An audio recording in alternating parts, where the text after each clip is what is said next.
के लोग मौसम के बदलती ठंड से बहुत हैरान थे। पुजारी बार बार आसमान की तरफ देख रहा था, जहां उसे काला अंधेरा इधर उधर घूमता हुआ नजर आ रहा था।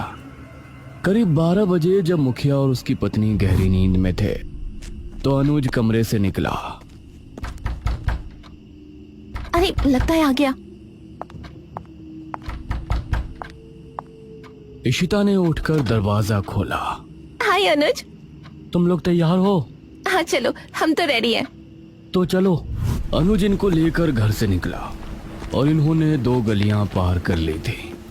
उफ, तुम्हारे गांव में हवा इतनी ज्यादा चलती है क्या? रोज तो नहीं चलती, लेकिन शहर की 2 लड़कियों के साथ लगता है उनके शहर का प्रदूषण भी आंधी के रूप में साथ आ गया। कुछ देर चलने के बाद ये तीनों एक बड़े से राजमहल के सामने खड़े थे, जिसे देखकर मेघना को कुछ याद आने लगा। ऐसा लगता है कि इस राजमहल को मैंने पहले कहीं देखा है। ये है राजमहल, राजा सूरजभान का। वाकई में काफी आलीशान है। यह कहते हुए इशिता ने अपने कैमरे में उसकी एक फोटो ली। हमें खिड़की से अंदर जाना पड़ेगा, इसका दरवाजा सालों से जाम है। ये तीनों एक खिड़की के रास्ते राजमहल में पहुंचे और वहां की हर एक चीज मेघना को जानी पहचानी लग रही थी। इस तरफ गांव में आंधी का बहाव बढ़ने लगा था। सभी अपने अपने घरों में आराम से सो रहे थे।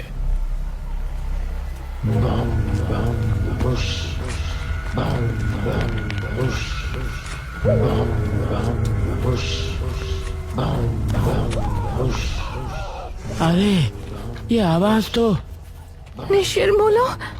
गांव के सभी लोगों के दिलों में खौफ उतर आया। उसी समय मुखिया के कमरे में गांव का पुजारी हड़बड़ाता हुआ पहुंचा। मुखिया जी उठिए। मुखिया चौंकता हुआ नींद से जागा। क्या हुआ पुजारी जी, इतनी रात में आप? गांव में निशीर मोलो की आवाज गूंज रही है, सब बहुत डरे हुए हैं। पुजारी जी, ये कैसे हो सकता है? निशीर मोलो यहाँ कैसे आ सकते हैं? वो तो कई सालों पहले सो गए थे। जरूर कुछ ऐसा हुआ है जिससे वो जाग उठे थे। हमारा मन बहुत विचलित हो रहा है। गांव के सभी लोग अपने अपने घरों में जाग चुके थे और डरे बैठे थे। यह आवाज सभी के दिलों में खौफ पैदा कर रही थी। मेघना, इशिता और अनुज तीनों इस बात से बेखबर राजमहल में घूम रहे थे। ये कैसी आवाज है?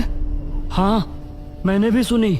ऐसा लग रहा था कि कोई सिपाही भारी जूतों के साथ गलियारे में चहलकदमी कर रहा है, लेकिन दूर दूर तक कोई नजर नहीं आ रहा था। उसी समय गांव के 2 आदमी संपत और कप्ता जंगल की सरहद पर बैठे हुए जुआ खेल रहे थे। अरे संपत यार, चल घर चलते हैं, अब बहुत समय हो गया। ओहो, अब तू हार रहा है तो घर चलते हैं। अरे चुपचाप पूरी बाजी खेल, इससे पहले तो मैं तुझे जाने नहीं दूंगा। हाँ। यह सुनकर कप्ता फिर से उसके साथ पत्ते बांटने लगा। उन दोनों को यह आवाज सुनाई दी। तेज आंधी की हवाओं में उनकी आंखें बहुत मुश्किल से खुल रही थी। उन दोनों ने देखा कि सामने से 4 आदमी अपने कंधों पर एक ताबूत उठाए मंत्र पढ़ते हुए चले आ रहे हैं। संपत और कप्ता इससे पहले कुछ करते, वो चारों आकर उनके सामने रुक गए। हवा का रुख थोड़ा कम हुआ। वो चारों अपनी लाल चमकती आंखों से संपत और कप्ता को घूर रहे थे। इधर इशिता, मेघना और अनुज को एक दरवाजा खोलने की तेज आवाज सुनाई दी और वो चौंक पड़े। न जाने उस दरवाजे से कौन निकला, जिसको देखकर ये तीनों चौंक पड़े। वहीं संपत और कप्ता के सामने खड़े वो चारों शख्स, जो कि निशीर मोलो थे, उनके कंधों पर रखा ताबूत खुल गया और उसके खुलते ही संपत और कप्ता की चीख पूरे गांव के लोगों ने सुनी, जिसे सुनकर सभी गांव के लोग डर गए। ये किसकी चीख थी जी? निशीर मोलो, निशीर मोलो, ये चीख किसी अनहोनी की संकेत थी। निशीर मोलो आखिर कौन है? क्या है मृत्युंजय अमृत और क्या संबंध है मेघना का इन सब से? इन सभी सवालों के जवाब जानने के लिए हमारे साथ जुड़े रहिए इस कहानी के अगले भाग में भी।